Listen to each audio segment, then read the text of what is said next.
Elder Waziri Machogu, na nyinyi wote mko sawa? Nimeshtuka haki ya Mungu. Mmepiga hii kitu ya blue mpaka nasikia mzuri. Na tena nilidhani Munya ataleta mazee tu. Nimeona vijana chungu nzima hapa. Nionyeshe kidole ya one time. Nionyeshe kidole ya one time. Now, I have a story to tell you. Governor Munya spent exactly 5 minutes. Please allow me.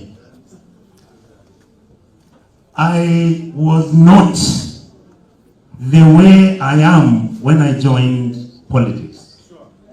Wakati nimeingia siasa, haja yangu ilikuwa niende pale, nitafute hela, nitajirike upesi, nihakikishe watoto wangu wameenda shule nzuri Kenya, Mang'ambo, ninunue magari kubwa ya kutembelea, na nihesabu maisha yangu dunia iendelee. Nikaanza kuona kuna shida. Uzuri wangu mimi nimefanya kazi na marais watano. Niliona mzee Kenyatta, babangu alikuwa ananibeba, anavuta hivi kama mbwa tukienda kuona mzee Kenyatta kwake Gatundu. Mzee akafariki. Nimeamka nikaona rais wa pili alikuwa nani? Mzee Moi. Nilikuwa naenda Kabarak na babangu na kaa kwa gari na sijui walikuwa wanaongea nini. Nikaona uongozi wa Moi, tukakuja, nikaona shida zake nini, kamalizia hapo. Baada hapo ilikuwa nani? Mzee Kibaki. Wakati huo nimeshinda kura, nimechaguliwa. Sasa niko naibu wa waziri wa mashauri za nchi za kigeni, na nilikuwa sasa naenda kumsahau Mzee Kibaki nikizungumza maneno ya Sudan na vitu vingine. Kamalizia bakuya Mheshimiwa Uhuru. Angalia Uhuru tulikuwa tunafanya siasa naye ya KANU. Lakini nilipotoka KANU yeye akasonga na chama kingine, mimi nikaondoka nikaingia ODM. Katoka ODM nikapiga Ford Kenya, katoka Ford Kenya huyu akanipatia PDP, acha PDP walikuwa wananiibia kila wakati, unaibiwa na mimi naruka. Nataka mjue hii story muelewa kabisa. Ndio nilianza kujiuliza shida ya Kenya ni nini? Kila wakati tunapanga vile tunaiba kura, hatutaki kushinda. Nikaanza kujiuliza, nimekuwa mbunge sasa. Unaulizwa utafute nafasi za kuandika vijana, wasichana, wachanga, vijana wawe walimu ama waende jeshi ama waende kufanya kazi prisons. Ukiangalia unapata wale ambao wana pesa ndio wanapewa nafasi za kufanya nini?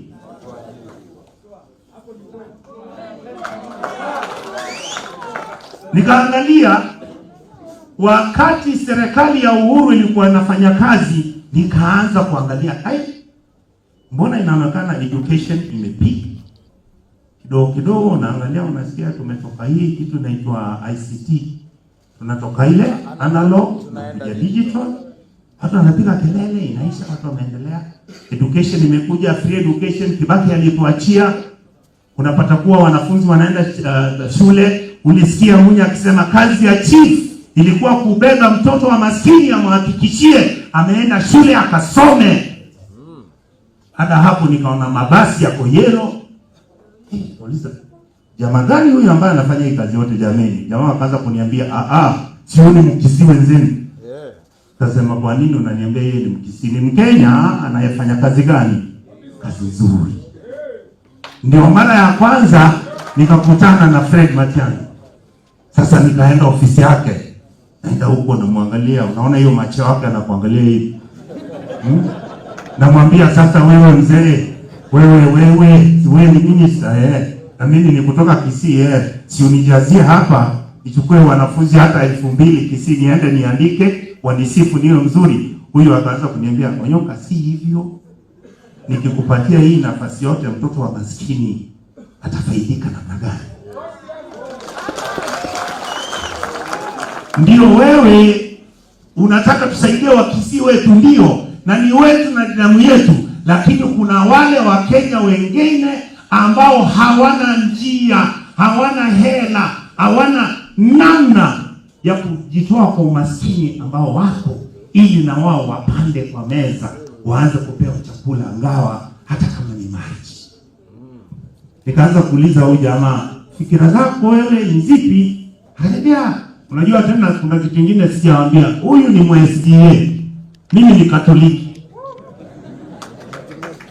Nikaanza kuangalia huyu mtu yenyewe, ukiangalia bila na kanyaga, si ndio? Unaona kuna kazi nzuri, unaona kuna utu, unaona kuna njia anaanza kufanya kazi. You begin to see hope that Kenya is not as useless as we would think it was. Ndio nikaanza kujiuliza, huyu jamaa Matiang'i kweli ametoka wapi? Kusoma, hata mimi nimesoma. Kutoka wapi? 1982 huyu ikakuwa ikaisha. Mzee Nyachae walikuwa pale wakasaidia mzee Moi. 1983-84 Nyachae amewacha nini kuwa provincial administration, ameingia siasa. Ndio nikakuja kuuliza, nani alikuwa PA yake na mtu ambaye anachunga mambo ya mzee Nyachae? Nikaambia ni huyu Fred Matiang'i.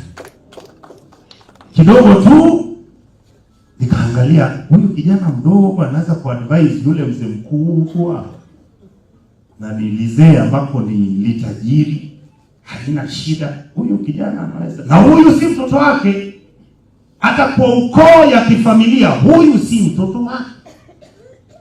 So mimi kwa sababu nilikuwa nataka kujua huyu mtu ni gani, nikafika mahala nikauliza, alafu nini kafanyika? Nikaambia ndio walianza kufanya campaign program na campaign ya mzee Nyachae ambayo ilikuwa 1992. Wakaanza kupanga. Nani alikuwa campaign manager? Huyu. Alafu kalikuwa sijui 24 sijui 25. Wakati huo ashapata nini? PhD. Anaitwa doctor. Sijui kama mnanielewa. Kwa hivyo hii historia ina maana yake kwa sisi, kwa watu ambao tunakuwa kutoka upande kule Kisii. Tukaanza kufuatilia, ndio tukasonga. Wakati kampeni yao imeisha kidogo tu, mimi unajua sijapoteza kura tangu niingie huko miaka 20 na sasa mimi nikaingia bunge. Kuingia bunge, huyu jamaa yenyewe ni jasiri, kwa sababu William akizungumza, kama wewe haki ya Mungu uwe mwanamke na haupende mwanaume, lazima umsikize. Akijaribu kidogo, akileta kitu kidogo, lazima usome karibu. So tukasema huyu jamaa amewaconvince wa Kenya to see that is a good leader. Mkampa kura. Demokrasia, uhuru akampa Kisii. Sasa tukasema, Mwenyezi Mungu tunakuomba tafadhali umpatie William nafasi na wosia, ili miaka yake simsumbue. Na tunasikia anapenda pesa sana, asiibe sana. Tuone kama anaweza kuchunga Kenya. Boss.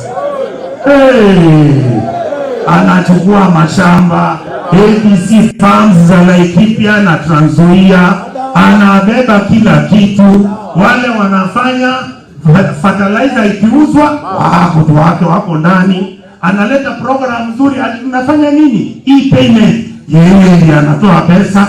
Ukiangalia nini tena SGR, yeye kwa hapo ndani. Gani tena nimebakisha? Nchi naisha. Ukienda education, hakuna nini, pesa ya wanafunzi kwenda chuo.